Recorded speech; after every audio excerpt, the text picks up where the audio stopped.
Buenos días a todas y a todos y muchas gracias por venir. Estáis en la Escuela Técnica Superior de Ingeniería de Minas y Energía de la Universidad Politécnica de Madrid. Yo soy Pachi Lorza, soy el director de la escuela y me corresponde dar la bienvenida y, como he hecho antes, ya agradeceros el que estéis aquí. Esta es una escuela muy antigua, habéis visto el edificio que tiene ya 120 y tantos años. Está diseñado y construido, supervisado por un arquitecto muy famoso de Madrid, que es Velázquez Bosco. Es un arquitecto que no solamente hace esta escuela, hace también el Palacio de Cristal de Retiro, hace también el Palacio de Velázquez, el antiguo Ministerio de Agricultura, la escuela y el Museo de Ciencias y las escuelas industriales. Es decir, es un arquitecto que aquí en la ciudad de Madrid ha tenido mucha repercusión. Yo os animo que, si tenéis tiempo, pues deis una vuelta. Luego, lo que será la entrega de premios lo haremos en otra sala, donde veréis también algunos muebles y algunas decoraciones en cerámica que hizo este arquitecto. Y bueno, aquí lo que se pretendía cuando se hizo este palacio es representar la riqueza que tiene la minería, convencer de la importancia que tiene la minería para la sociedad. Y ahora mismo lo que vais a hacer vosotros es parecido. Vais a tener que convencernos de la importancia de lo que implica vuestra tesis. Por lo tanto, mirar cómo ha hecho este arquitecto este palacio, cómo ha intentado convencer a la sociedad de los beneficios que la explotación sostenible de las materias primas puede aportar a nuestra sociedad, y poneros en esa tesitura para vender vuestra tesis. Nada más, muchas gracias.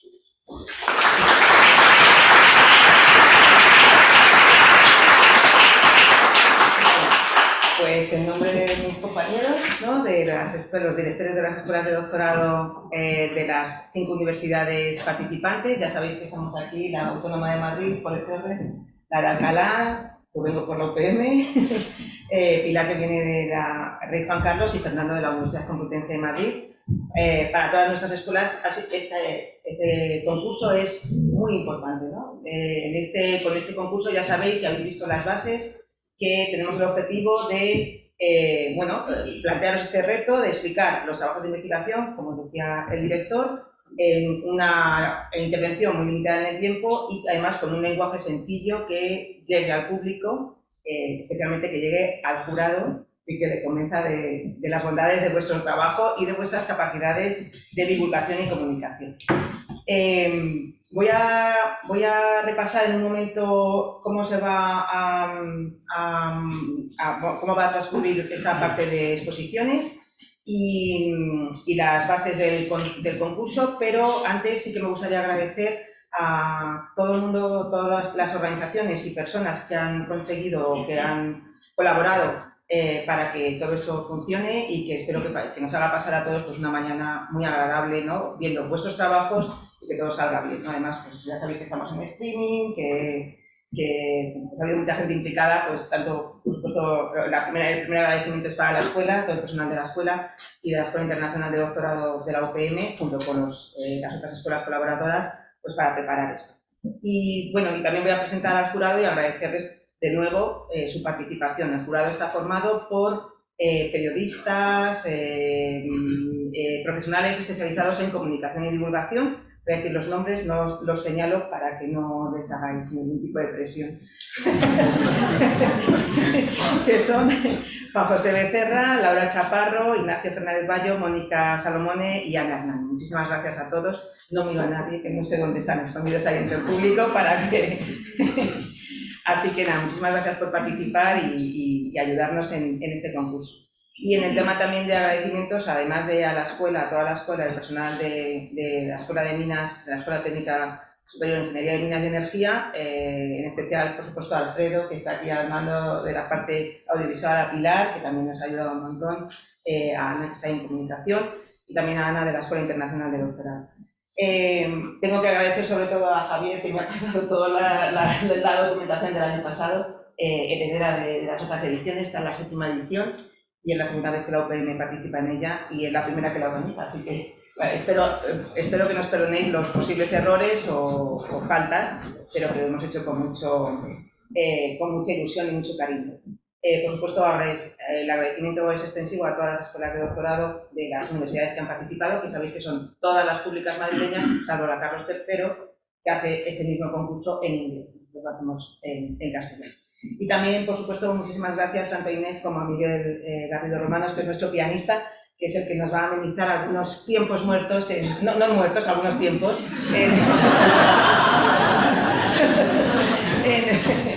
a lo largo de la mañana, ¿vale? Ya veréis que os va a tranquilizar mucho, pero no sé qué piezas has elegido, igual son muy energéticas, así que ¿vale? Solamente también algún recordatorio en cuanto a las bases del concurso. Ya sabéis que, bueno, ya hemos hecho un filtro, esta es la segunda fase. En una primera fase en vuestras universidades pues habéis hecho ya este proceso de exposición y habéis sido seleccionados como representantes en las 5 áreas de conocimiento y por vuestras universidades. Ya hemos verificado que todos ya estáis en los últimos cursos de doctorado o al menos habéis entregado un informe de evaluación y estáis al corriente de todas vuestras obligaciones y contáis con la... Espero, eso ya no me he metido en el comprobar las matrículas, pero bueno. Y que contáis con los beneplácitos de vuestros directores, grupos de investigación, confidencialidad y ese tipo de cuestiones. En cuanto al desarrollo del concurso, ya sabéis, los participantes os podéis apoyar en una imagen estática, la tenemos aquí ya preparada en una presentación que enseguida se proyectará, donde no se puede identificar ni universidad, departamento o grupo de investigación de origen para que el jurado no tenga ningún tipo de influencia en ese sentido. Tenéis un máximo de 3 minutos para hablar, empezar a contar el tiempo en el momento en que empecéis vosotros a hablar y sabéis que el que supere esos 3 minutos queda descalificado. Tenéis aquí, a efectos prácticos, tenéis aquí un ordenador con el tiempo, ¿vale? Para que podáis bueno, pues echar un ojo y tiene una señal sonora cuando terminen los 3 minutos, así que estad un poquillo atentos en esta cuestión. Tenéis esos 3 minutos para presentar el tema de investigación, los objetivos, los problemas identificados, la contribución de vuestra investigación a la solución de esos problemas y el impacto que tendrá este trabajo, vuestro trabajo, en la sociedad, en la comunidad académica e investigadora. Tenéis que solo se puede utilizar prosa, no poesía, tiene que ser en lengua castellana y no está permitido el uso de ningún otro elemento. No se puede utilizar vídeos, archivos sonoros, objetos accesorios, atril, ni tampoco se permite interactuar con el público asistente, algo que suponga un diálogo activo. Por supuesto, es una pregunta retórica, no está contemplada como interacción con el público. Y nada, tenemos aquí el jurado que ya he nombrado, que va a ayudar a seleccionar a esos ganadores, a cada ganador por parte en cada área de conocimiento, y que este ganador tendrá un premio de 500 euros adicionales a los premios que os hayan dado en vuestras universidades. El resto de finalistas tendrá un accessit valorado también en 100 euros como premio. En cuanto a los criterios que el jurado va a tener en cuenta a la hora de seleccionar al ganador o ganadora por cada una de las áreas de conocimiento, os recuerdo que hay varios bloques en un primer... Esto lo tengo por aquí, pero bueno, voy a leer los generales. Van a analizar cómo os ajustáis, no os cedéis los 3 minutos de tiempo, en cómo dejáis clara la naturaleza e importancia de la investigación, si habéis sido claros, el lenguaje que utilizáis para expresaros, adaptado a cualquier público, valorará la capacidad de expresar las ideas, atraer la atención del público, si proporcionáis la información adecuada para explicar y que todo el mundo entienda el problema que estáis abordando, la metodología que utilizáis, la relevancia de vuestra investigación, el orden que habéis seguido, si es lógico y claro, si habéis evitado la jerga científica, si habéis utilizado la terminología adecuada, básicamente si despierta el interés, la curiosidad por parte del público, si mostráis entusiasmo por vuestra investigación, demostráis seguridad y presencia escénica, vuestro registro vocal, para la facilidad para conectar con el público y la calidad también de la diapositiva que habéis utilizado para la presentación. Y creo que no me dejo nada más. ¿Recordamos algo? ¿Vale? Pues nada. Entonces, ¿empezamos ya? ¿No? Sí. Vamos a poner ahora la presentación.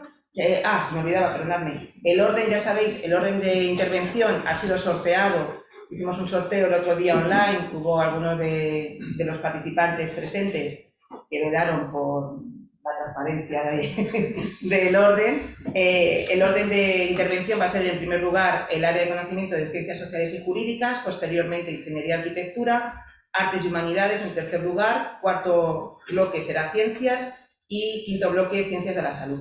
En cada caso, el número de participantes, que son 4 en el caso de las 2 primeras y 5 en el resto. Solamente la Universidad Politécnica de Madrid no presenta a ningún concursante de Ciencias Sociales y Jurídicas y la Complutense no presenta a un representante en Ingeniería y Arquitectura. En el resto estamos en las 5 áreas de conocimiento, el resto o sea, en el resto de las áreas de conocimiento estamos las 5 universidades. Y luego la intervención de los representantes de cada universidad por cada uno de los bloques y áreas de conocimientos también se ha sorteado por orden alfabético, pero se ha sorteado la letra de inicio, que fue la I, ¿no? Fue la I, me parece. Hay gente atenta que sí que estuvo. Así que ese es el resultado que tenemos y que vamos a seguir. Entonces, ponemos la presentación, están ahí todas las imágenes, os iremos llamando uno a uno, ponemos el tiempo, 3 minutos y cambiamos, ¿vale? Así que nada, muchas gracias. Ahora Miguel nos va a presentar, ¿no?, una breve pieza. De hecho, los tiempos no muertos, pero que nos van a caracterizar a todos. Vale, con eso sí. Buenos días, bienvenidos a todos y todas, y voy a abrir un poco la jornada, pues como pianista acompañante de la Facultad de las Ciencias de la Actividad Física, el Deporte y NEF, que para mí es un placer y un honor pues, el hacer partícipe de este acto, y también como músico, pues incluir la música como lenguaje, además del lenguaje verbal, que van a hacer las presentaciones. Hay alguna ponencia que versa sobre música, pero bueno, allí traducido en sonidos. Entonces, como vengo de donde vengo, pues le he puesto título a la primera obra, Open, pues abrir el como torneo, ¿no? Pues vamos con ello.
Sí, está en otro grupo para acá. Sí.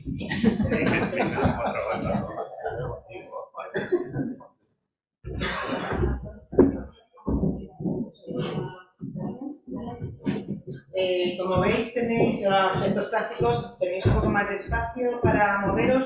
no os paséis del micro, ¿vale? Porque si no es que se os va a oír mucho peor, ¿vale? Muy bien, pues venga, suerte a todos. Tranquilidad, que estamos en familia. Solo me están viendo cientos de personas por esto. Muy bien, empezamos por el área de conocimiento de Ciencias Sociales y Jurídicas. Así que el primer lugar y el primer concursante es Julio Pérez Hernández.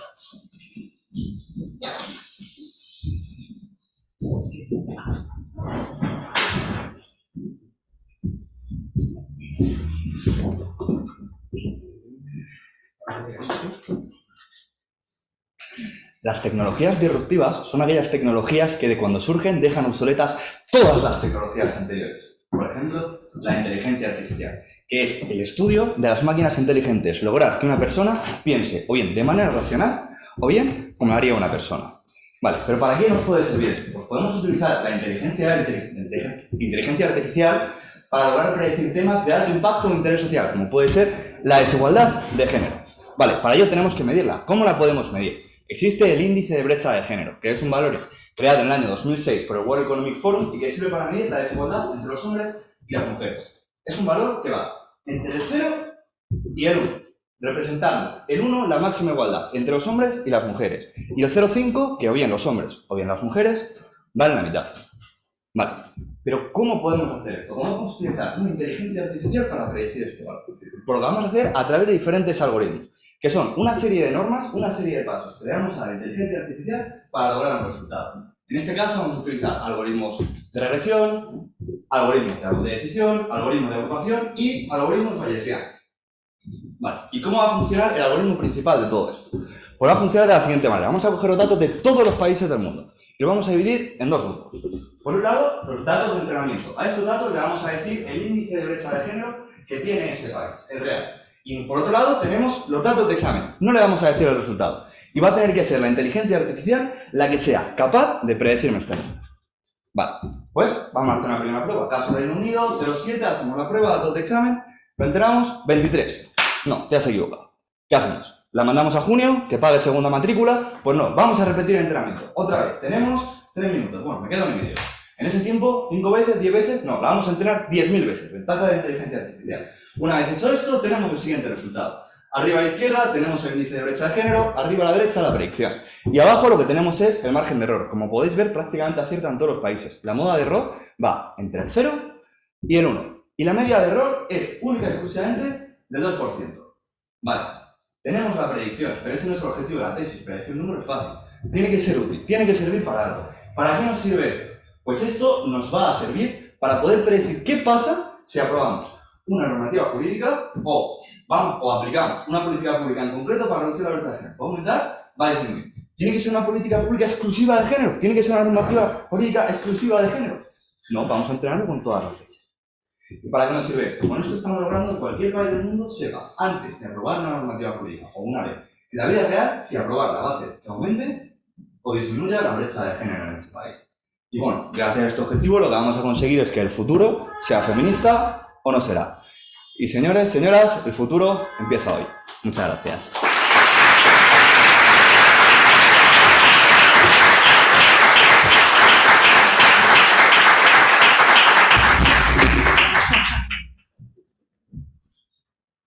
Os traigo el micro para acá para que no os vayáis muy para allá, porque si no, no salís. Bueno, es el turno de Germán Arenas.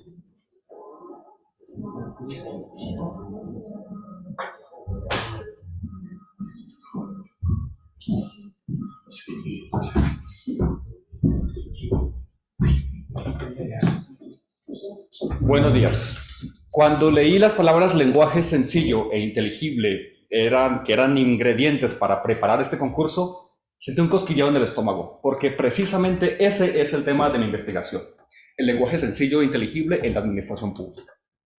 Lo presento a través de las historias de Carmen y de Juan. Carmen es una madre soltera que necesita tramitar el ingreso mínimo vital.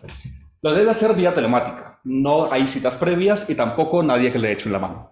Lo único que tiene enfrente es una pantalla y está agobiada porque cree que la administración usa a través de esa pantalla un formato y un lenguaje innecesariamente complejo, burocráticamente antipático, que no le ofrece instrucciones claras sobre lo que puede hacer o debe cumplir. Juan, por su parte, es un autónomo, tiene su propia empresa y ahora, en plena campaña de declaración de la renta, se empieza a sentir también desbordado por el papeleo y por esa jerga tributario-jurídico-mercantil autonómica. Cuando solicita información, recibe documentos extensos plagados de referencias legales completamente innecesarias. Carmen y Juan se sienten indefensos por no comprender. Se pierden en el laberíntico lenguaje administrativo. La situación de Carmen y de Juan la viven muchas más personas, y así lo demuestran encuestas y barómetros. 9 de cada 10 cree que los funcionarios hablan demasiado enredado. El 43% duda de la administración cuando lo que publica es incomprensible, y hasta el 83% deja de hacer un trámite digital porque simplemente no lo entiende. Estamos definitivamente ante un problema público. Un problema que en mi tesis busco abordar a través del diseño de políticas públicas de lenguaje claro y de comunicación clara. Políticas que permitan a las personas encontrar fácilmente la información que buscan y luego satisfacer sus intereses a partir de su entendimiento. Políticas que garanticen un derecho emergente, nuevo, el derecho a comprender. Trabajo en la fundamentación política de ese derecho y lo mezclo con recetas de lo que significa un buen gobierno. Y estoy encontrando que gracias a estas políticas de lenguaje claro podemos disminuir hasta 3 tipos de cargas administrativas que soportan los ciudadanos, como Carmen y Juan, cuando interactúan con la administración pública. 1, de aprendizaje. Un lenguaje claro provee un saber mínimo necesario sobre los asuntos y los servicios públicos. 2, de cumplimiento. Agiliza de alguna manera la lectura que hacemos de nuestras obligaciones, las tributarias, por ejemplo. Y 3, las psicológicas. Un lenguaje claro también puede reducir la ansiedad que a veces genera la burocracia y también fortalece la confianza entre la administración y la ciudadanía. Aspiro que las aportaciones de esta tesis fortalezcan una reforma política aparentemente básica y sencilla, pero también importante, que la administración use un lenguaje claro, sencillo e inteligible, porque un buen gobierno es definitivamente el que se entiende. Muchas gracias.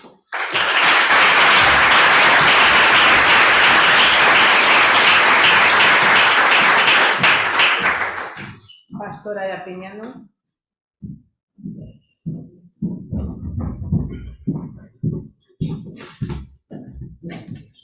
Hoy en día todos utilizamos este tipo de plataformas y por tanto contratamos con y a través de ellas. Pero ¿qué pasa si algo sale mal? Me llamo Pastora y para explicar la problemática de mi tesis doctoral me gustaría que partamos de 2 supuestos reales, como aquel de una usuaria en el que alquiló un apartamento vacacional y resultó ser un anuncio falso, o aquel otro en el que otra usuaria compró un bono experiencia para pasear a caballo y sufrió un accidente. En estos casos, ¿quién responde? ¿La plataforma? ¿El anunciante? ¿Ambos? Pues bien, para que entendamos los problemas con los que nos encontramos desde el derecho, me gustaría que tengamos en cuenta varias cosas. En primer lugar, que sorprendentemente, hasta ahora, estas plataformas se han regulado con normativa de hace más de 20 años. Y claro, un fenómeno tan moderno, regulado por normativa tan antigua, dificulta mucho aplicar esa norma. No obstante, hay que tener en cuenta que recientemente se ha publicado una nueva norma que va a regular estas plataformas a partir del año que viene. Pero, sintetizando mucho, establece un régimen muy complejo y además deja muchas cosas sin resolver. Para valorar y para entender a lo que me estoy refiriendo, vamos a volver a esos supuestos iniciales y vamos a ver cómo se resolvieron y cómo se resolverían tras la aplicación de la norma. En primer lugar, aquella usuaria nunca recuperó los 4.000 euros que había gastado en sus vacaciones con su familia, porque la plataforma no fue condenada al haber sido víctima de un ciberataque.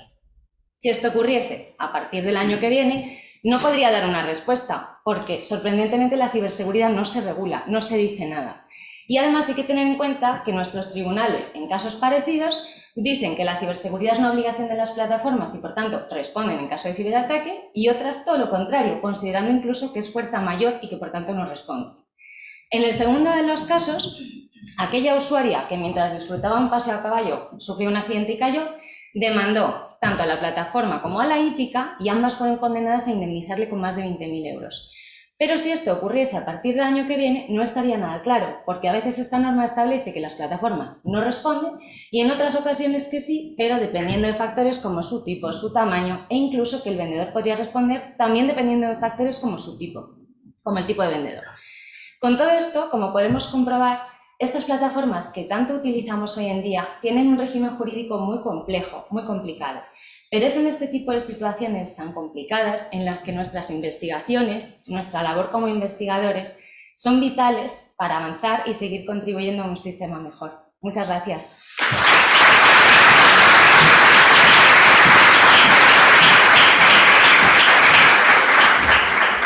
Y cerrando el bloque, Tamara Esquivel.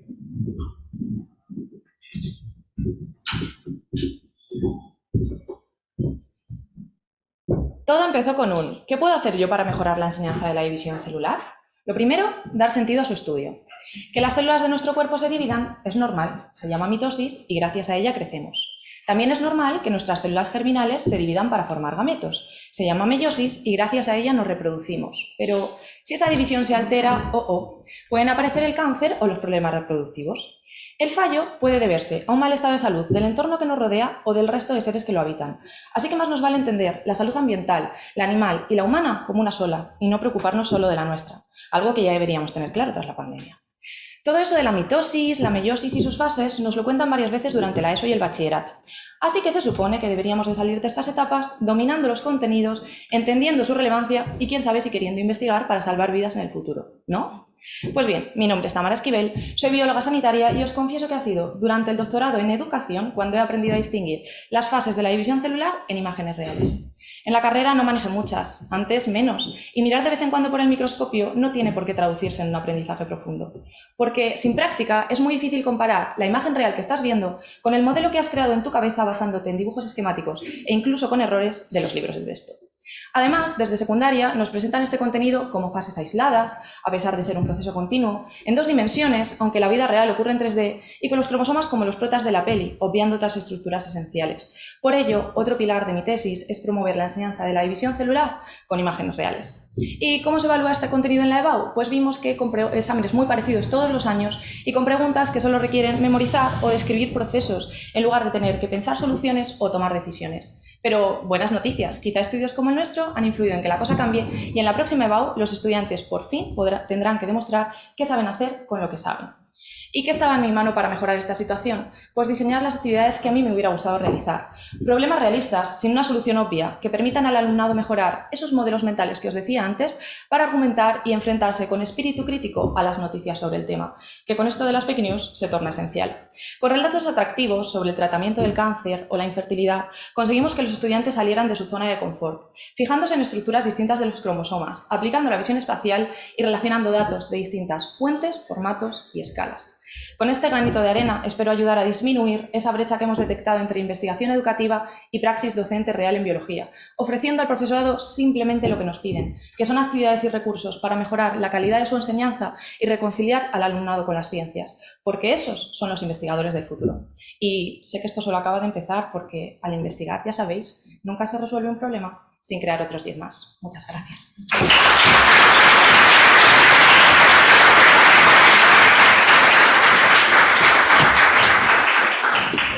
Gracias, Sonia. Pues voy a romper un poco el lenguaje, ¿no? Entonces, pues la próxima piececita que voy a tocar, le he puesto de título El Momento, lo que estamos haciendo aquí, bueno, como lo que hacemos cada día, ¿no? Es una sucesión de momentos.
bien, cambiamos ya de área de conocimiento y vamos a Ingeniería y Arquitectura. Y en primer lugar tenemos a Ernest Ponce, cuando quieran. Sé que habéis venido a ver presentaciones muy bonitas, muy agradables, pero yo os voy a hablar de terremotos, muerte y destrucción. Y es que imaginaos que un terremoto destruyese toda la ciudad universitaria en el tiempo que tardaba en decir esta frase. Parece tremendo, ¿no? Pero algo parecido ya ocurrió en China en el año 76. Mi nombre es Ernest Ponce y vamos a ver cómo evitar que esto vuelva a ocurrir. Primero, hay que identificar el problema. Los terremotos son muy sosos. Los edificios, perdón, son muy sosos. No les gusta moverse. Al terremoto sí le gusta moverse. ¿Qué ocurre? Que el problema llega cuando viene un terremoto y obliga a desplazarse lateralmente al edificio, lo que puede hacer que el edificio pues llegue al colapso. Para eso, y aquí vienen las buenas noticias, hemos desarrollado un disipador híbrido de energía, como el que vemos en la imagen, que es como el amortiguador de un coche, que en vez de absorber las vibraciones de la carretera, lo que absorbe son las vibraciones que introduce el terremoto en el edificio. Consta, como vemos ahí en la imagen, de dos tubos de acero colocados telescópicamente uno dentro de otro. Uno de ellos lleva unas espinas que luego veremos para qué sirven, y entre ambos se instala un material viscoelástico que es similar a un neopreno. Muy bien, hasta aquí parece todo claro, que está muy bien, pero ¿cómo sabemos que funciona? Pues para eso hemos construido un edificio a escala, lo hemos colocado encima de una mesa sísmica y le hemos introducido una serie de terremotos, los peores posibles, los más duros, con la verdadera intención de tirarlo abajo, pero es que no ha habido manera. Con estos disipadores instalados ha sido imposible. ¿De qué manera han funcionado? Pues en dos fases. Primero, se activa el material viscoelástico que absorbe las vibraciones más pequeñas y luego se activa esa parte de acero con esas espinas que comentaba anteriormente, que empiezan a deformarse hasta romperse, actuando como el fusible de una de nuestras casas, donde va a llegar un exceso de energía, lo va a romper, nos protege y luego ya lo reemplazamos para que se pueda volver a usar en el futuro. La solución que se propone en términos globales es instalar este disipador de manera diagonal en las fachadas del edificio, como vemos ahí, y en todos los niveles, recuperando otra vez esa esencia de edificio soso que no le gusta moverse. A la vista de nuestra investigación tan exitosa y los buenos resultados que hemos obtenido, hemos logrado patentar este novedoso invento para que las empresas puedan comercializarlo, fabricarlo e instalarlo en los edificios, reduciendo así drásticamente el número de pérdidas humanas en caso de catástrofe por terremoto y logrando que imágenes como la que vimos al principio pues no se vuelvan a producir. Muchas gracias.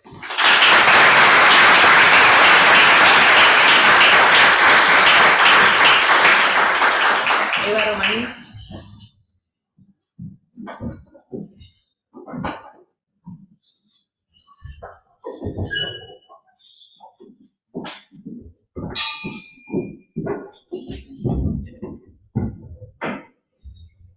Cáncer. Todo el mundo lo conocemos de cerca. Cáncer causa millones de muertes al año en todo el mundo y el número de personas afectadas no para de crecer. Cáncer. La principal batalla de mi tesis. Aunque también tengo que acabar unos cuantos experimentos y escribir toda mi investigación. Y todo esto antes de que me acabe el contrato. Pero bueno, este es otro tema, ¿o no? Buenos días, soy Eva Romaní y vengo a hablaros de mi tesis, en la cual uso la nanomedicina para tratar el cáncer. Existen numerosos tratamientos para el cáncer, pero ninguno 100% efectivo. Por ejemplo, la quimioterapia, que es el tratamiento de elección en los casos más graves, presenta serios problemas que van a limitar su eficacia, entre los cuales vamos a destacar dos. El primero, los efectos adversos. La quimio mata no solo las células cancerosas, sino también las células sanas. Esto provoca los ya conocidos daños, como son caída de pelo y uñas o malestar generalizados, pero también va a provocar que se vea limitada la eficacia del tratamiento y, por lo tanto, Segundo, la aparición de resistencias. El cáncer se caracteriza por la acumulación de mutaciones y una de las más frecuentes va a ser que se va a volver inmune al tratamiento. ¿Y cómo podemos solucionar todo esto? Os preguntaréis. Pues con la nanomedicina. La nanomedicina consiste en el uso de nanopartículas para transportar un fármaco en su interior y así llevarlo a aquella parte del cuerpo que nos interese. Por lo tanto, primera ventaja de la nanomedicina. Gracias a que vamos a tener una terapia dirigida, vamos a evitar que el fármaco llegue a las células sanas y de este modo vamos a acabar con los efectos adversos. Esto nos va a permitir mejorar la eficacia del tratamiento, pero también la calidad de vida de las personas enfermas. Segundo, gracias a la encapsulación del fármaco, vamos a poder conseguir que este pase desapercibido a las células cancerosas Y de este modo va a hacer de una suerte de caballo de Troya que nos va a permitir acabar con la aparición de resistencias. ¿Y cómo conseguimos todo esto? ¿Cómo sintetizamos las nanopartículas y cómo las dirigimos al tumor? Pues vamos a utilizar un molde alrededor del cual vamos a sintetizar las nanopartículas. Si luego quitamos este molde, nos van a quedar las nanopartículas con los poros vacíos y en su interior vamos a poder introducir el fármaco. Pero además, si introducimos magnetita en su interior, vamos a poder dirigir estas nanopartículas con la ayuda de un imán aplicado de manera externa a aquella parte del cuerpo que nos interese. Hemos probado estos materiales en células cancerosas y hemos obtenido resultados prometedores. Solo espero que el problema de la financiación ahora no sea un problema para continuar con esta investigación. Cáncer. Apostemos por la ciencia como sociedad para poder ganarle la batalla. Muchas gracias.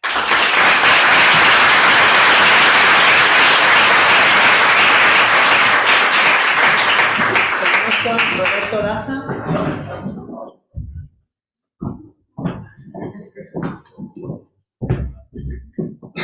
Buenos días, soy Roberto Daza y en estos 3 minutos voy a presentar mi tesis doctoral llamada Modelado del comportamiento de usuario a través de la interacción con dispositivos. Pero, ¿qué conlleva este título de tesis doctoral? Bueno, en los últimos años hemos visto que la revolución digital ha permitido que los servicios migren del dominio físico al dominio digital, debido a diferentes dispositivos electrónicos como son los portátiles, los móviles, etc.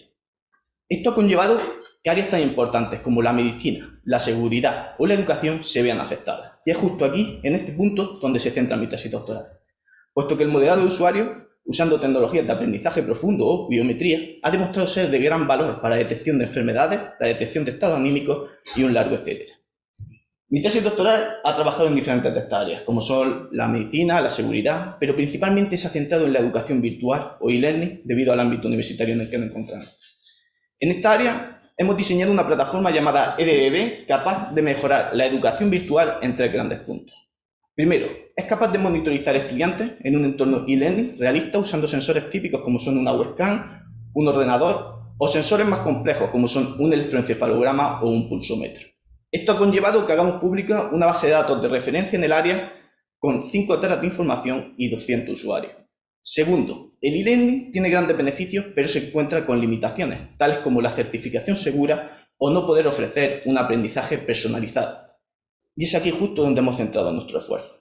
En seguridad, hemos diseñado tecnologías que a través del análisis facial son capaces de identificar al usuario, de detectar el número de usuarios, detectar comportamiento anómalo, etc. Además, también hemos diseñado tecnologías que identifican al estudiante por cómo escribe en el teclado, lo que se denomina dinámica de tecleo. Para mejorar el aprendizaje personalizado, hemos diseñado tecnologías basadas en comportamiento que usando simplemente las imágenes de la webcam son capaces de estimar la atención, el estrés, el pulso cardíaco a través de los microcambios que se producen en la tonalidad de la piel o incluso hacer seguimiento de mirada. Todas estas tecnologías combinadas nos permiten ofrecer un contenido personalizado para cada estudiante. Tercero, queríamos que nuestras tecnologías fueran igualitarias y hemos diseñado módulos específicos para eliminar el sesgo tanto en género como en etnia. Para finalizar, decir que EDBB combina todas estas tecnologías y consigue una certificación más segura, un aprendizaje más personalizado y, en definitiva, una mejora en la educación. Mencionar que cada una de estas tecnologías ha conllevado una publicación en una revista o conferencia de alto prestigio y que actualmente EDBB trabaja para ser un producto comercial. Muchas gracias.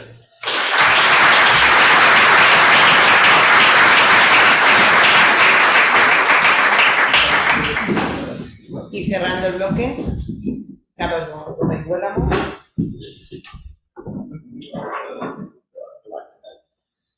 Buenos días. En 2022, los accidentes en carretera dejaron 1,3 millones de fallecidos y 50 millones de heridos en todo el mundo, donde entre el 70 y el 90% de los accidentes fueron debidos al factor humano. Me llamo Carlos Gómez Huélamo y mi tesis doctoral se centra en realizar modelos predictivos de inteligencia artificial para prevenir accidentes, para proporcionar al usuario la acción más óptima en cada momento, ya sea en una conducción parcialmente manual o autónoma.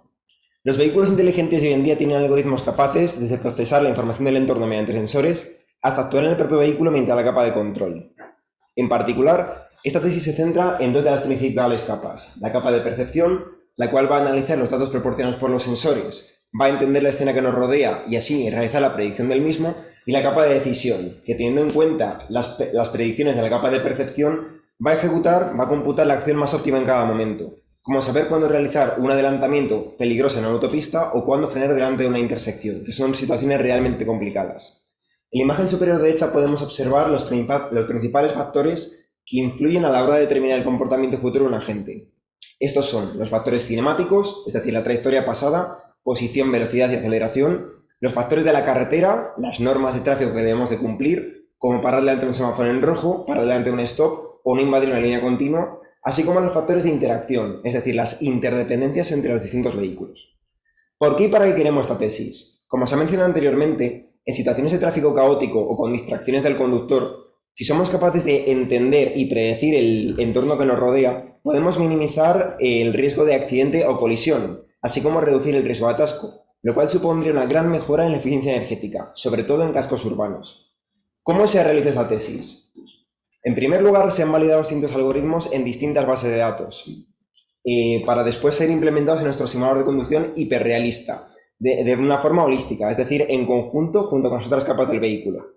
Finalmente, estos algoritmos están siendo implementados en nuestro coche eléctrico, el cual es el objetivo final de esta tesis doctoral. Tener una gran transferencia de conocimiento desde la academia hasta la industria, en este caso las líneas de fabricantes de automóviles, para tener un impacto positivo en la sociedad. Muchas gracias.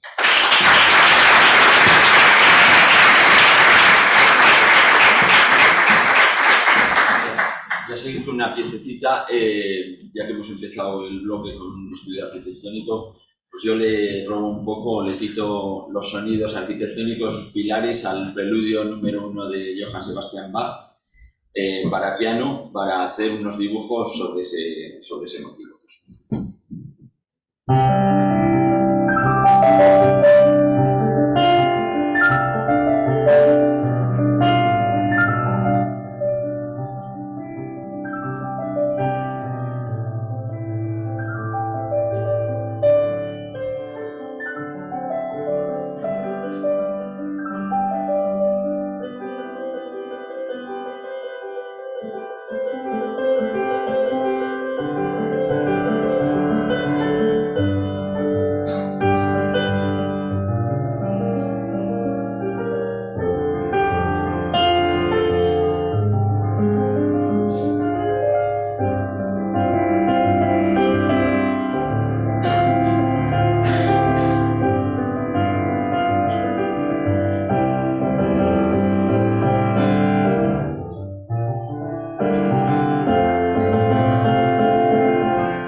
Seguimos en el bloque de Artes y Humanidades que inaugura Carmen Martín Cuadrado.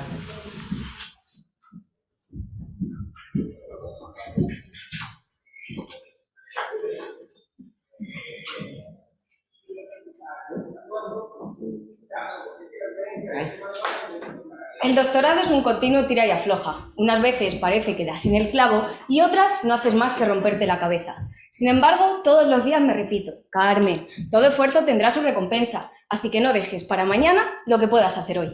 Y ahora os preguntaréis, ¿por qué he comenzado así mi comunicación? Pues bien, todos conocéis este tipo de refranes, locuciones o frases hechas, pero quizá lo que no todos sepáis es que corresponden a la disciplina de la fraseología, que es el tema principal de mi tesis doctoral.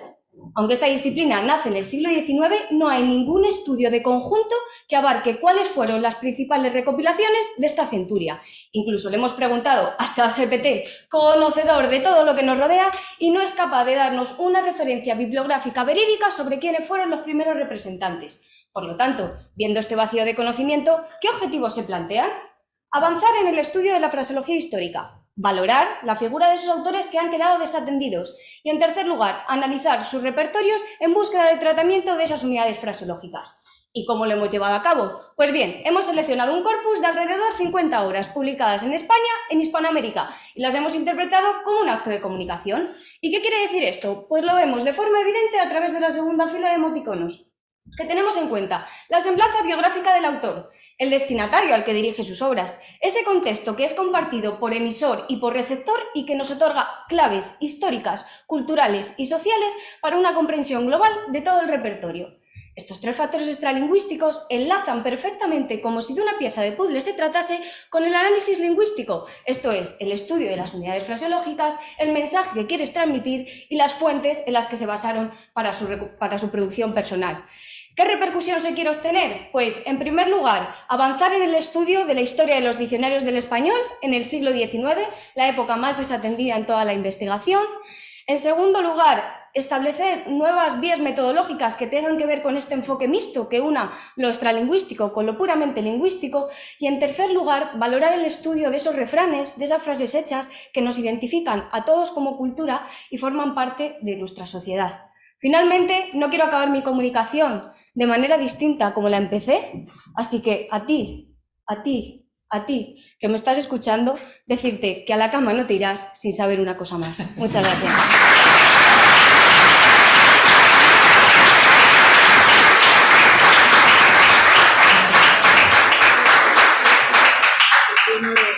Laura Mateo.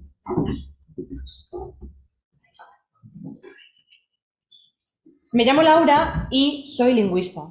Yo soy lingüista porque me importan los verbos, pero os aseguro que a todos aquí os importan los verbos, aunque no todos seáis lingüistas. También a todos nos importa el tiempo y como hablantes sabemos que podemos utilizar verbos para hablar del tiempo en nuestra vida real, del pasado, del presente y del futuro. También sabemos todos que si yo pronuncio la reunión será mañana, ¿verdad que hablo de algo que se dará en un futuro? Fíjense, sin embargo, en que si yo pronuncio será muy lista porque ha sacado todo 10, hablo de una suposición. Si yo pronuncio será muy lista pero no aprueba, hablo de un impedimento. E incluso si pronuncio si será lista que ha sacado todo 10, hablo quizás de una sorpresa. Todos estos futuros que llamamos modales están presentes en nuestras conversaciones diarias y tienen en particular que, si bien parecen futuros, nos sirven para expresar algo que ocurre ahora mismo. En mi tesis analizo los usos lingüísticos que sustentan estas tres variantes y confirmo que están al servicio de un dominio humano esencial para la construcción de la individualidad, la expresión de subjetividad. Mi tesis, por tanto, contribuye a saber cómo se puede manifestar la subjetividad en una lengua, utilizando algunas herramientas teóricas que codifican en lingüística la creencia y la perspectiva. Creemos que trabajar con el futuro en lingüística implica también labrar el futuro de la lingüística en varios sentidos.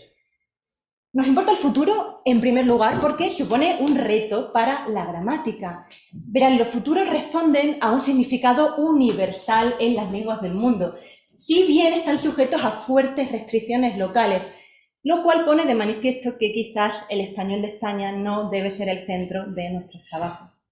Supone también un reto enseñar a una inteligencia artificial que una misma fórmula puede responder a las claves de varios contextos de uso y que estas claves van a ser muy sutiles y tremendamente humanas. Nos importa el futuro porque participa de la suspensión de la realidad y nos enseña cómo un político en un medio, tu colega en Twitter o un jurado, nos enseñan qué es verdad y qué es opinión. Nos importa el futuro, en definitiva, porque representa en la ciencia la apariencia y el sentido. Hablar en futuro puede significar hablar en presente. Pensar desde la objetividad significa a veces comprender desde la subjetividad. Muchas gracias.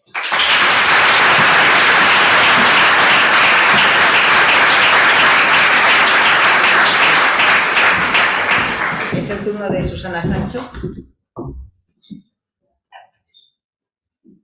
Buenos días, soy Susana Sancho. Aristóteles afirmaba que lo actual siempre es anterior a lo potencial. Hablo de el dilema universal de la gallina y el huevo. Esta es la manera sencilla de explicar mi tesis, en la que el molde es la gallina y el huevo la pieza que produce. A lo largo de todo el siglo XX, por diferentes motivos y por todo el territorio nacional, fueron cerrando casi todas las fábricas de vidrio que, entre otras, utilizaban la técnica del vidrio soplado a caña con ayuda de molde. No es hasta los años 80 que la Real Fábrica se hace eco de la necesidad de recuperar y preservar estos moldes. Por ello, la Real Fábrica de Cristales actualmente es depositaria de aproximadamente unos 6.000 moldes, de diferente naturaleza, procedencia y antigüedad. No podemos concretar esta cifra porque existe la necesidad de documentar este olvidado legado histórico, todavía sin estudiar, sin ordenar y sin catalogar. De esta manera, ponerlo en valor y asegurar su correcta conservación, logrando protegerlo y transferir a futuras generaciones esta parte de nuestro patrimonio histórico. Por tanto, esta investigación es una tesis de objetivos. En primer lugar, la realización de un modelo estandarizable de catalogación de esta tipología de objeto. Y no menos importante, la puesta en valor de los moldes acopiados en los almacenes de la Real Fábrica de Cristales de La Granja como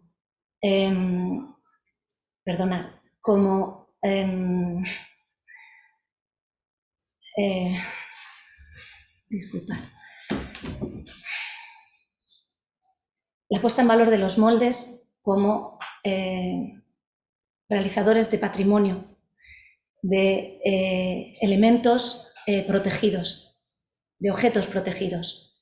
Planteo la puesta en valor del molde como patrimonio y generador de patrimonio. Podríamos decir que estos moldes son una máquina del tiempo. Producen en el presente reproducciones del pasado. Son como una foto fija de la vida cotidiana, de las costumbres, de la tradición y del oficio.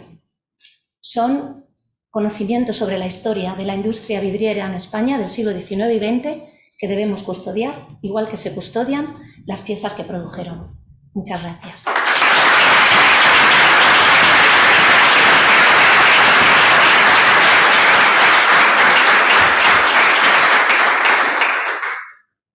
Ángel Valverde. Buenos días. Si Mozart hubiera tenido acceso a la tecnología que actualmente tenemos para la composición musical, ¿cómo podría haber sido su música? Entre otras cosas, probablemente habría usado las posibilidades de la espacialización. Mi nombre es Ángel Valverde y este es el tema central de mi tesis. Desde hace más de medio siglo aproximadamente, la tecnología nos brinda la posibilidad de separar la fuente de sonido de su proyección. Eso permite crear la ilusión de que los sonidos, los instrumentos, estén a nuestro alrededor, emplazarlos en cualquier lugar e incluso crear la ilusión de movimiento.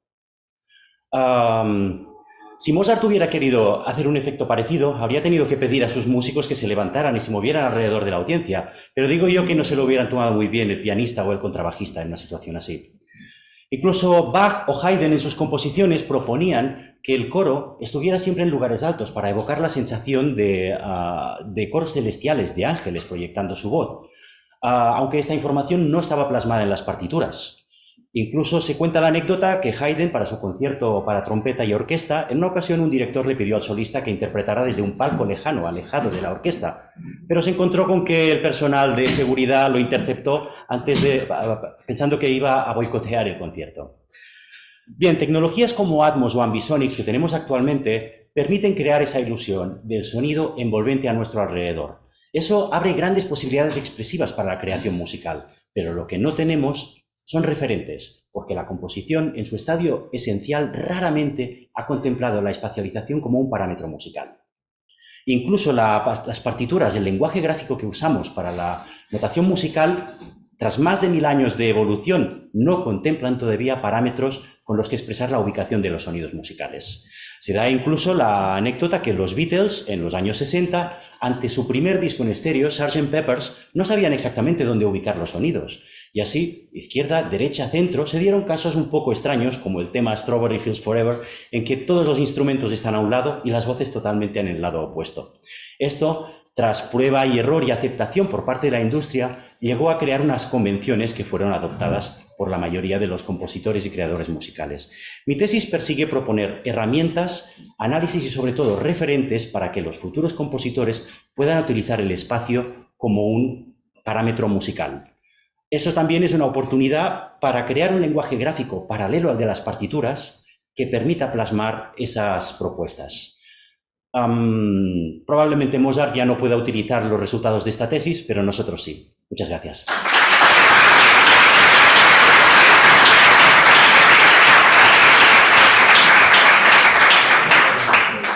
Y cerrando el bloque, Silvia Damianova, que llega desde el fondo de la sala. No, esto es el éxito de convocatoria que tenemos, que tiene mucha gente por todos.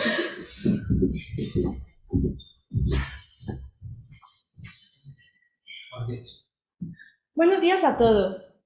Vengo aquí a contaros un dato algo impactante, y es que 1 de cada 4 personas que residen actualmente en España sufren algún problema relacionado con la salud mental.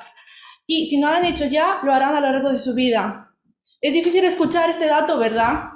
Pues si ahora le sumamos algunos factores como la barrera lingüística y cultural, puede llegar a ser todo un reto para muchos. Me llamo Silvia Damianova y mi tesis, denominada Protocolo de actuación de intérpretes vinculados a la salud mental hospitalaria, tiene el principal objetivo de hacer que todos aquellos refugiados y migrantes que no hablan ni dominan el castellano puedan acudir a una consulta sanitaria mediante la ayuda de un intérprete. Gracias a que todos esos migrantes y refugiados están actualmente residiendo en España, pero no dominan el castellano ni tampoco la cultura de España, hará que todos ellos tengan que acudir a algún psiquiatra en algún momento, pero residir y acudir al psiquiatra en España puede ser un reto, como he dicho antes. Ahora, desde que soy mediadora e intérprete cultural, me encuentro con muchísimos casos, desde invasiones alienígenas hasta personas cuyos familiares residen bajo un puente. ¿Qué quiero decir con esto? Que surge un problema en ese instante, y es que todas estas personas hacen que tengan dudas porque les da miedo ser juzgados por el propio intérprete debido a que no domina su cultura o su lengua, o el propio especialista en salud mental no sabe cómo trabajar con intérpretes en estas terapias de carácter transcultural. Hay que además hacer mención a varios factores como la COVID-19, la guerra de Afganistán o la guerra de Ucrania, que han hecho que el número de refugiados e inmigrantes en el ámbito en España aumente y tengan problemas del ámbito de salud mental. ¿Qué quiero decir con esto? Que mediante una metodología realizada gracias a una serie de cuestionarios totalmente anónimos y voluntarios, haré, por un lado, obtendré la opinión de estos especialistas en salud mental, si están preparados para trabajar con intérpretes, y por otro lado, si los intérpretes están formados y especializados para poder trabajar con refugiados e inmigrantes en estos entornos de carácter tan sensible. Con esto lo que pretendo es crear, por un lado, un protocolo de actuación para especialistas en salud mental y, por otro lado, crear un manual diagnóstico sintetizado para los intérpretes en el ámbito de la salud mental, siguiendo la jerga especializada. Con esto lo que pretendo es romper las barreras culturales y lingüísticas y así conseguir que todos estos inmigrantes y refugiados tengan la oportunidad de ser atendidos, ya que todos somos personas que necesitamos. Muchas gracias.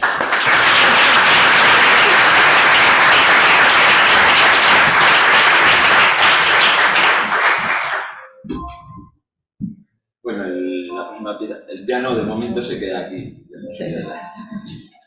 La próxima pieza pues tiene que ver con la subjetividad también, porque de título lleva la belleza, que no hay nada más subjetivo para cada uno de nosotros como es ese término, ¿no?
Muy bien, vamos al bloque de ciencias y empezamos con Jesús Lucía.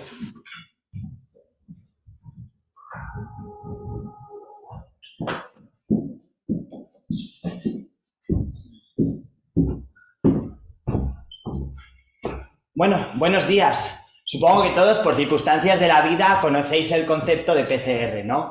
Ese parito que nos metían por la nariz para saber si teníamos COVID o no. Pues bien, esto es un biosensor.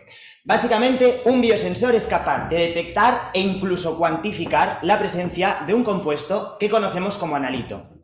Yo hoy os vengo a hablar de un amigo íntimo. Es un señor biosensor electroquímico basado en ADN.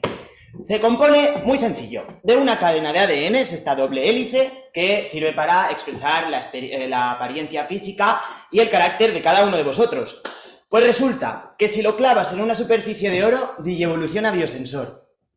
Pero qué biosensor, es capaz de detectar enfermedades, capaz de detectar analitos contaminantes, capaz de todo. Yo lo llamo el biosensor definitivo.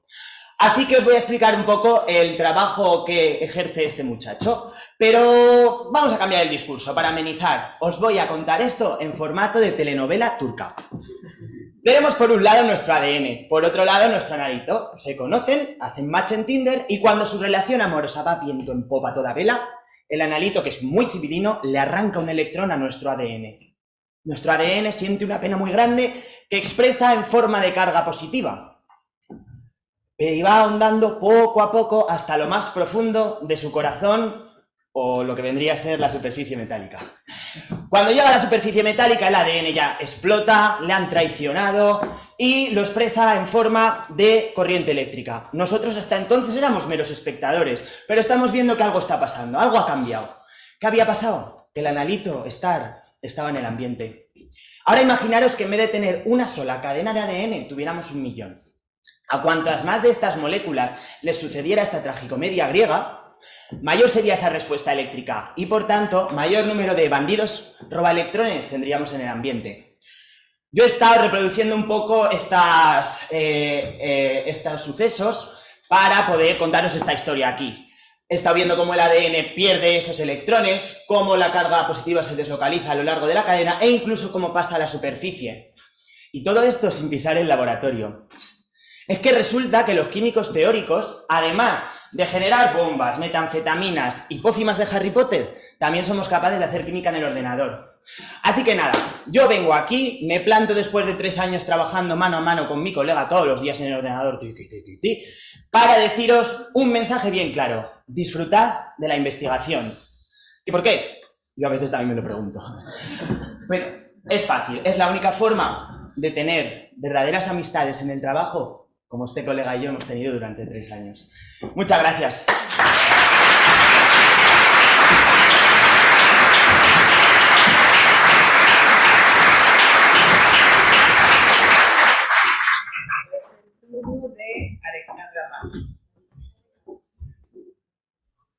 Cada vez hay menos insectos. Lo podemos ver en los medios de comunicación y en el parabrisas de nuestro coche, pero también en el incremento de los precios de la cesta de la compra. Pues en concreto, los insectos polinizadores nos hacen un gran favor a la humanidad, ya que son imprescindibles para la producción de alimentos. Una de las causas de esta disminución de insectos es el uso de insecticidas, que es en lo que estamos investigando. Yo soy Alexandra y estudio los abejorros, como el de la foto. Y estos son esenciales para polinizar plantas silvestres, pero también importantes cultivos. De hecho, son tan importantes en agricultura que hay empresas que venden colmenas de abejorros comerciales criados de forma artificial para su uso en invernaderos. Para proteger a los abejorros, desde la Unión Europea exigen que se hagan evaluaciones de riesgo con los insecticidas, y estas evaluaciones, por facilidad, se están haciendo mayoritariamente con los abejorros comercializados. Pero también sería interesante incluir a los abejorros silvestres, ya que en algunos casos, como en España, la subespecie de los abejorros silvestres autóctonos no coincide con la de los abejorros comerciales. Porque ¿afectan de la misma manera los insecticidas a los abejorros comerciales y a los silvestres? Eso es en lo que estamos trabajando. Y para ello hemos comprado colmenas comerciales y también hemos ido al campo, hemos muestreado reinas de abejorros con las que hemos establecido colmenas en el laboratorio. Y con todas ellas hemos llevado a cabo los bioensayos de toxicidad. También, como se sabe que los abejorros comerciales se escapan de los invernaderos, se pueden cruzar con los silvestres y generar híbridos, a estos últimos también los hemos tenido en cuenta. Como resultado de los muestreos, lo que hemos visto es que en zonas cercanas a invernaderos predominan los abejorros comerciales y los híbridos, tal y como nos esperábamos. Pero en zonas alejadas de invernaderos, lo que hemos encontrado es que hay mayoritariamente abejorros silvestres, pero también híbridos. Y esto lo que nos indica es que los abejorros comerciales están colonizando los hábitats naturales. Hasta el momento sí que hemos visto algunas diferencias en la susceptibilidad a insecticidas entre estos tres grupos de abejorros. Y para entender estas diferencias estamos estudiando los mecanismos bioquímicos y moleculares que hay detrás de los procesos de toxicidad de los insecticidas. Nuestro propósito es que los conocimientos generados sirvan para poder evaluar el efecto de los insecticidas en estos abejorros silvestres autóctonos, con el fin último de protegerlos. Muchas gracias.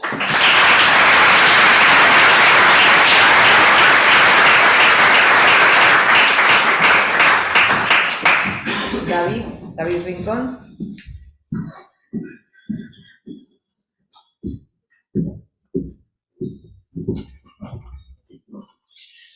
Buenos días. ¿En qué se parece la fiebre tifoidea, la hepatitis A y el cólera? Estas y otras muchas enfermedades son transmitidas a través de aguas contaminadas. Pero es que lo peor es que actualmente hay 2.000 millones de personas que el vaso de agua que tienen es de agua no potable. Claro, pues ¿sería posible que en todo el planeta tuviéramos agua potable? Pues sí, suena ciencia ficción, pero con ciencia podría ser real. Mi nombre es David Rincón y os voy a intentar explicar cómo acercar algo tan esencial a todo el mundo. ¿Y cómo no? Con nanopartículas magnéticas dendronizadas. Pero claro, ¿qué son estas cosas raras que os he dicho, no? Vale, las nanopartículas que has introducido, Eva, son esferas de tamaño nanométrico, muy pequeñas. Para que os hagáis una idea, es como coger un espagueti y se parte por la mitad. Su mitad por la mitad. Si hacemos esto 20 veces más, estaríamos alcanzando la escala a la que nosotros trabajamos. Pruébenlo en casa. La ventaja de trabajar con algo tan pequeño es que aumentamos su superficie de contacto sin aumentar la cantidad total de materia. Para ello vamos a pensar en una sandía para entenderlo mejor. Porque cuando hacemos el primer corte vemos cómo aparece una nueva superficie roja, una nueva superficie de contacto. Cuanto más cortes, más superficie de contacto vamos a tener. De esta forma vamos a mejorar el rendimiento de la eliminación de nuestros contaminantes. Primera palabra sabida, vamos a por la segunda. Magnéticas, la más evidente. Como todos podéis imaginar, esta propiedad permite que nuestros sistemas, si están cerca de un imán, sean atraídos por él, ¿no?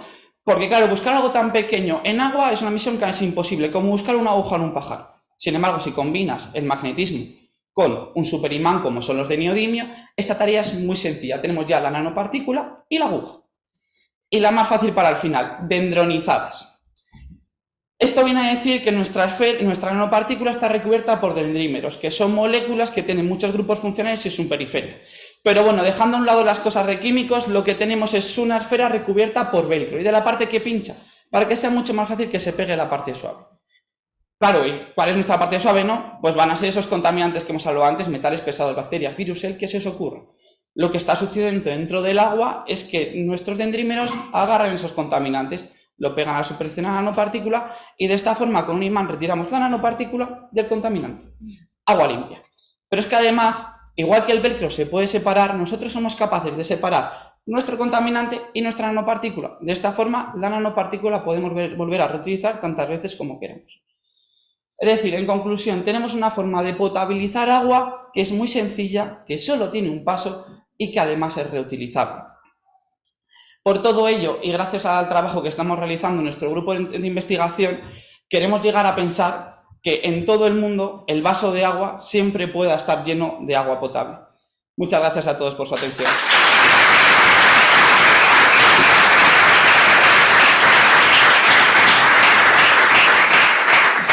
Es el turno de Víctor Gómez.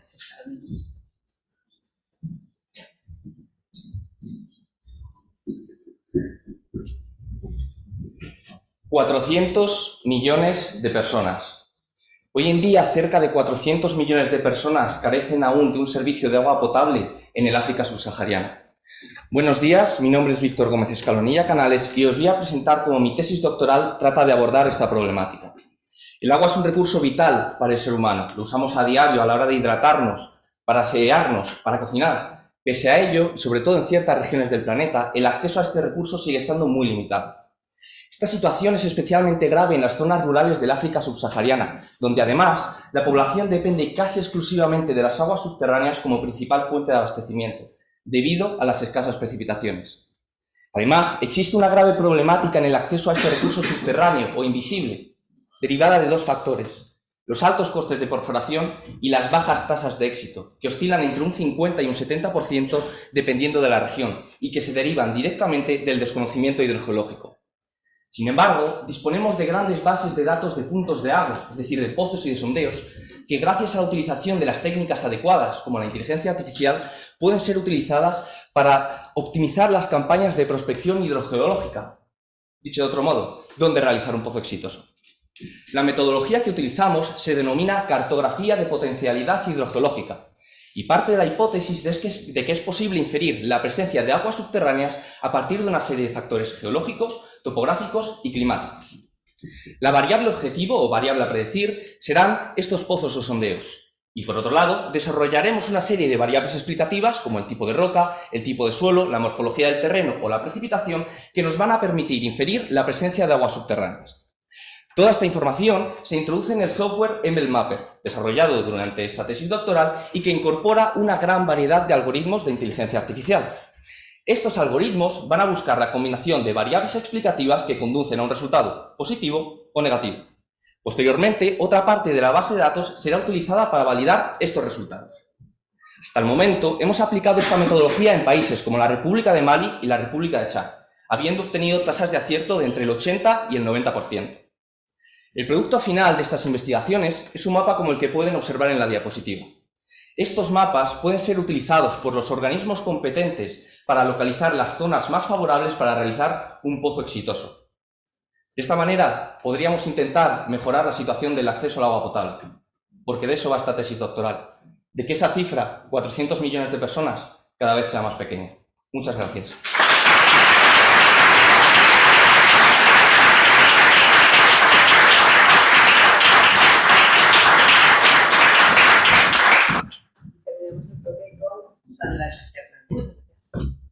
Nuestros océanos están amenazados. Esto es una realidad científica. Su biodiversidad se está perdiendo, aunque algunos continúen negándolo. Buenos días, mi nombre es Sandra Hernández Arenas y sí, efectivamente soy la que aparece en esa foto buceando.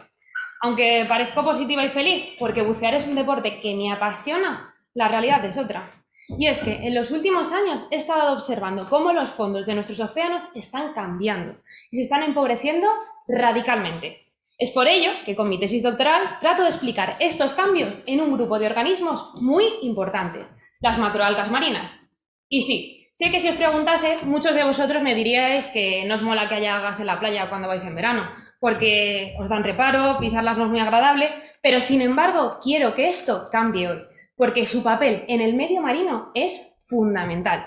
Muchas de ellas son lo que se conoce como especies fundadoras. Esto quiere decir que proporcionan hábitat, refugio y alimento a otras muchas especies, que por tanto dependen de ellas. Por ejemplo, peces o crustáceos, que no solo nos interesan por su gran belleza, sino por el interés económico, porque nos los comemos. Por ello, con la tesis estoy tratando de relacionar el cambio climático, que parece ser el principal causante de su desaparición, con estos cambios.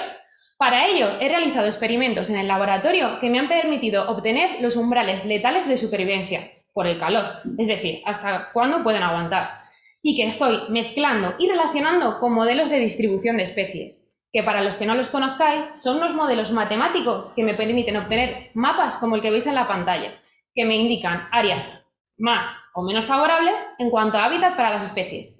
En este ejemplo, que configura uno de los capítulos de mi tesis doctoral, vemos que los colores verdes serían los favorables, los rojos los menos favorables, y además están centrados en estos bosques, como el que tomé el año pasado en unos buceos, esa foto, que forman estos grandes tapices en los fondos de nuestros océanos.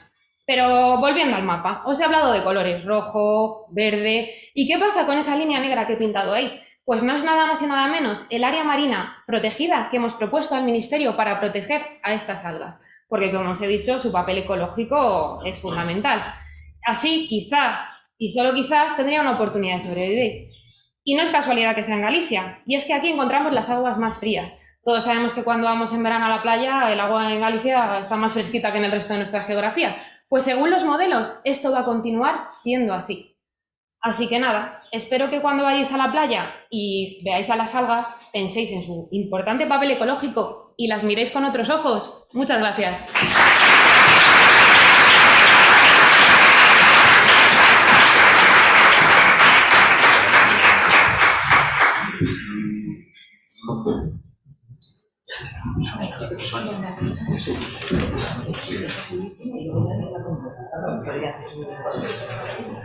Pues voy a seguir, bueno, voy a acabar el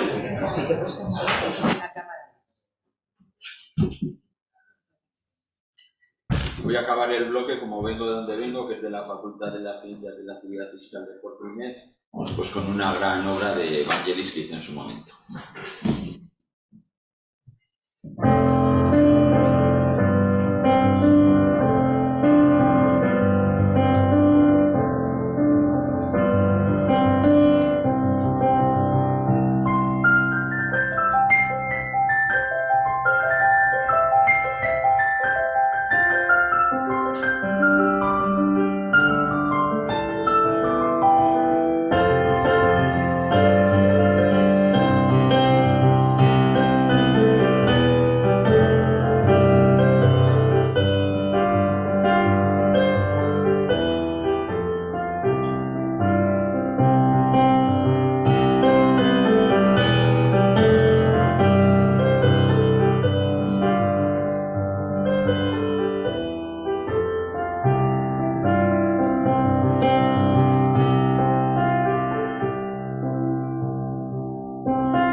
Último bloque, empezando por Luis Manso.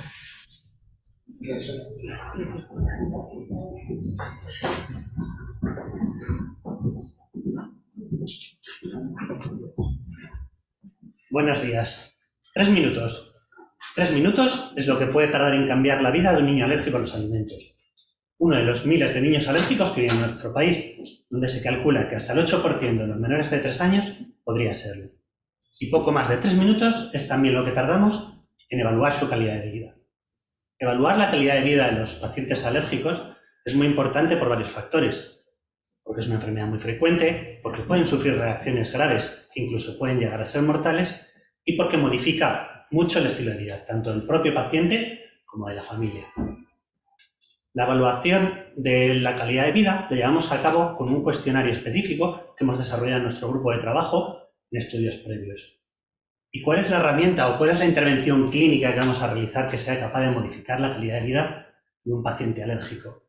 Pues bien, se trata de la principal herramienta diagnóstica en alergología, la provocación oral controlada con alimentos.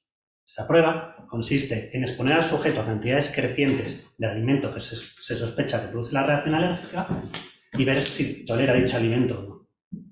Como supondréis, esta no es una prueba exenta de riesgo y en contadas ocasiones podría incluso poner en peligro la vida del paciente.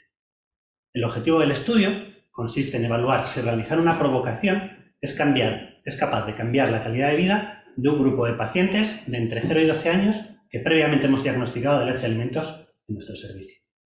Para ello, vamos a realizar el cuestionario unas semanas antes y unas semanas después de hacer la provocación. ¿Qué queremos ver con esto? Si una provocación es capaz de cambiar la calidad de vida del paciente.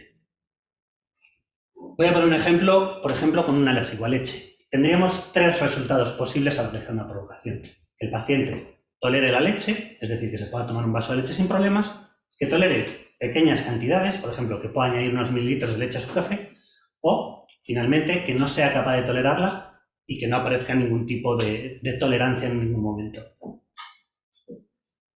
¿Cuál es la relevancia de todo este trabajo? Se estarán preguntando. Pues bueno, lo que tratamos de ver es si la calidad de vida que se modifica después de realizar una provocación es algo suficientemente importante como para tenerlo en cuenta a la hora de decidir si llevamos a cabo esta técnica o no.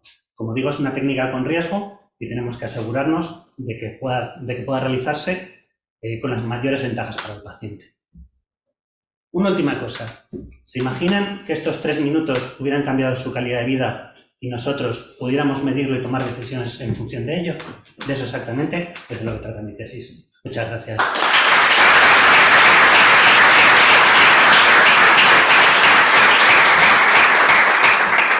Pues continuamos con Ana Moreno.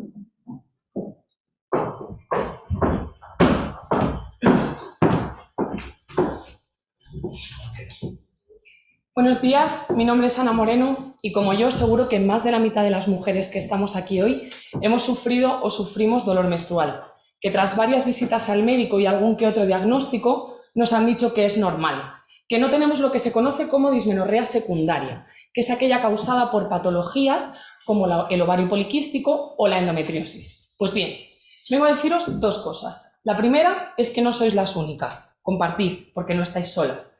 Y la segunda es que el dolor menstrual no es normal.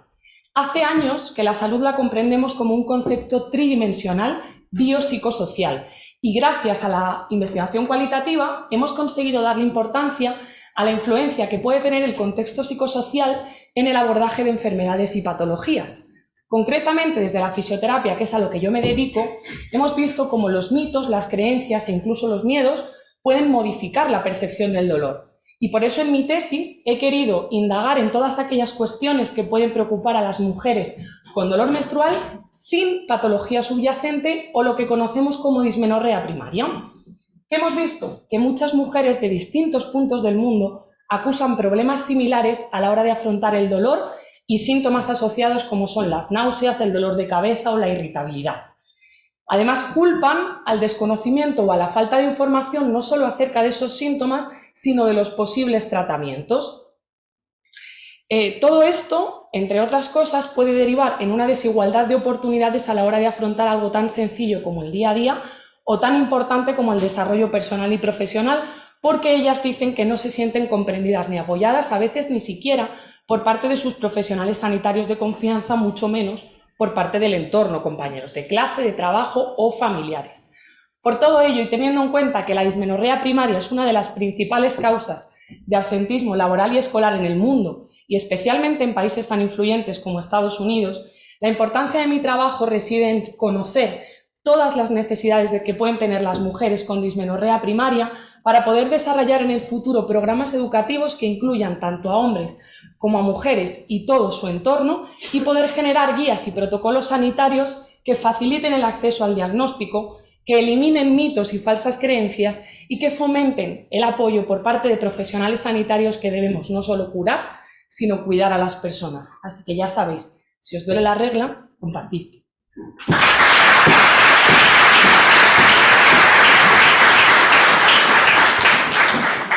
Seguimos con Carolina Muñoz.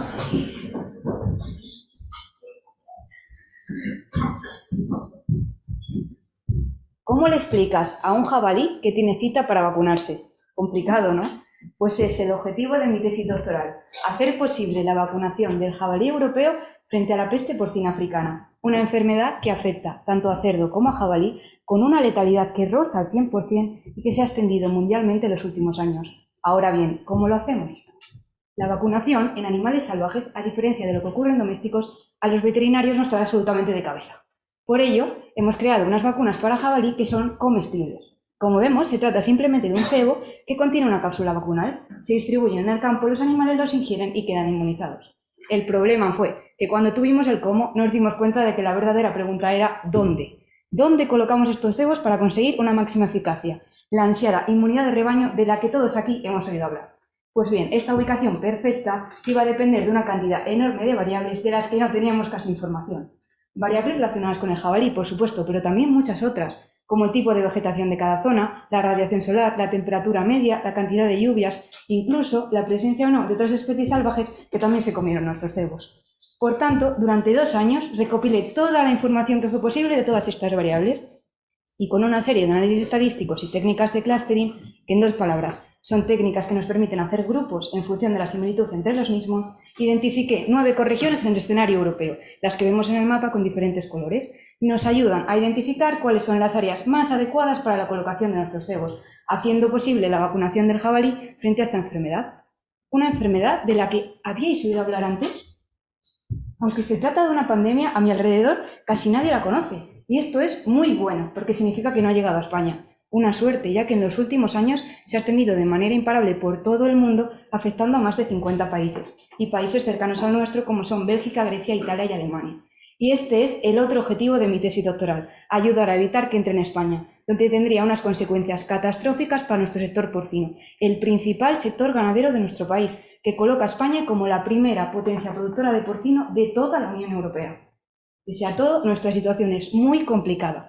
Cada día llegan a nuestro país barcos, aviones, camiones procedentes de todo el mundo cargados con cerdos o productos cárnicos derivados del cerdo que pueden estar infectados, introduciendo el virus en nuestro país.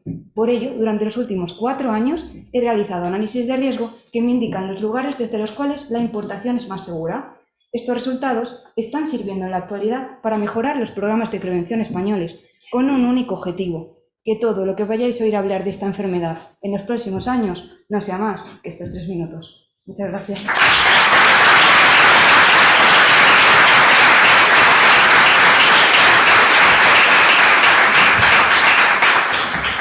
Es el turno de Diana Ortega. ¿Qué pasaría si fuéramos al médico por algún problema, nos dieran un diagnóstico, pero años después nos dijeran que ese diagnóstico ha sido incorrecto? Creo que afectaría bastante a nuestra vida. Esto es común en personas con demencia, aunque creo que si hablo de demencia no haré saltar tanto vuestras alarmas como si os hablo de Alzheimer. Seguro que conocéis el Alzheimer como esa enfermedad que afecta a la memoria o a otras habilidades, y es posible que también resuene con varios de vosotros porque tengáis algún familiar, alguno de vuestros mayores afectado por esta enfermedad. Y si no, tal vez os importe igualmente, porque de las 70 personas más o menos que hemos intentado caber hoy aquí en esta sala, alrededor de 7 vamos a acabar desarrollando una enfermedad de este tipo. El Alzheimer es un tipo de demencia, un grupo amplio de enfermedades que pueden tener síntomas parecidos, pero que cada una se diferencia porque causa un tipo distinto de lesiones en el cerebro. Estas lesiones se llaman patologías y solo podemos verlas si analizamos el cerebro al microscopio. Pero claro, el cerebro no es un órgano fácilmente accesible, no podemos sacar una biopsia como a lo mejor haríamos con la piel o con el intestino, por lo que es común que los pacientes con demencia reciban un diagnóstico basado en sus síntomas o en otras pruebas, pero que no refleje realmente esas lesiones que están ocurriendo en su cerebro.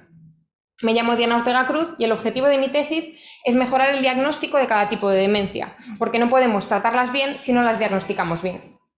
Para ello utilizo resonancia magnética, una técnica que nos permite ver nuestros tejidos por dentro sin causar ningún tipo de daño. En concreto, analizo imágenes del cerebro de un grupo de pacientes con demencia, obtenidas por resonancia, y las comparo con sus lesiones, sus patologías, determinadas tras su fallecimiento, para obtener ese diagnóstico definitivo. Comparando esas imágenes obtenidas en vida con ese diagnóstico definitivo tan valioso, busco cambios en la estructura del cerebro que nos permitan distinguir mejor cada tipo de demencia. Una de las contribuciones de mi tesis está relacionada con la esclerosis del hipocampo, un tipo de lesión que tiene síntomas muy similares al Alzheimer, pero que por esto mismo es muy difícil distinguirlas a día de hoy durante la vida de los pacientes, prácticamente imposible. Con mi tesis hemos visto que la esclerosis del hipocampo, visible al microscopio, podría identificarse más de 10 años antes por resonancia, por los cambios que generan la estructura del cerebro. Por tanto, la resonancia es una técnica no invasiva que ayudará a mejorar el diagnóstico de cada tipo de demencia. A su vez, un mejor diagnóstico hará que puedan probarse nuevos medicamentos en los pacientes adecuados, mejorando el futuro tratamiento y cuidado de estos pacientes, y con ello mejorando la calidad de vida de los que más nos han cuidado a nosotros, nuestros mayores. Muchas gracias.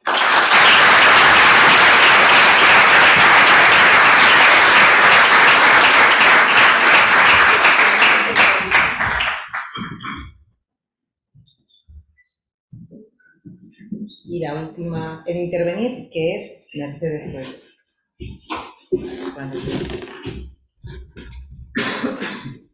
¿Alguna vez os habéis preguntado a qué tenéis miedo en la vida? En general, las personas suelen contestar que tienen miedo al dolor, al sufrimiento y a la muerte. La Real Academia de la Lengua dice que el miedo es la angustia por un riesgo o daño real o imaginario. Y justamente mi tesis trata sobre cómo el miedo, como creencia limitante, puede influir en la predisposición de los pacientes a recuperarse, a rehabilitarse y por ende también en su evolución clínica. Mi nombre es Mercedes Coello, soy fisioterapeuta y trabajo ayudando a pacientes cardíacos a recuperar la confianza en su corazón, en su cuerpo. Rehabilito a personas infartadas a través de un programa de rehabilitación cardíaca que se compone de sesiones de ejercicios físicos y de educación para la salud. En nuestra unidad de rehabilitación cardíaca nos dimos cuenta de que si analizábamos las barreras y los miedos de los pacientes previamente a empezar su recuperación, llegaríamos a saber mejor qué es lo que necesitan y de este modo abordar mejor su tratamiento y optimizar su pronóstico. En este punto decidimos investigar qué escalas y herramientas existían para medir esas barreras y creencias limitantes previas. Lo hicimos en primer lugar revisando toda la literatura existente sobre el tema a tratar para entrar de lleno en el estado de la cuestión. Seguidamente escogimos uno de esos cuestionarios validados y lo tradujimos y adaptamos a población cardiópata española. Finalmente le pasamos dicho cuestionario a casi 200 pacientes para observar qué cosas ocurrían antes y después de la intervención. ¿Qué hemos aprendido de todo esto? ¿De qué nos hemos dado cuenta? Hemos constatado que para ayudar mejor a las personas que pierden su salud, no solo debemos atender el aspecto físico-fisiológico de su enfermedad, sino que debemos desarrollar abordajes cognitivo-conductuales que nos permitan el entrenamiento de habilidades emocionales para afrontar con más confianza su recuperación. En definitiva, espero que mi tesis sirva para apoyar el enfoque, la salud biopsicosocial más eficiente que nos permita a los profesionales sanitarios trabajar humanizando la medicina y la fisioterapia. Como decía la gran Marie Curie, nada en la vida debe ser temido, solamente comprendido. Ahora es el momento de comprender más para temer menos. Muchas gracias.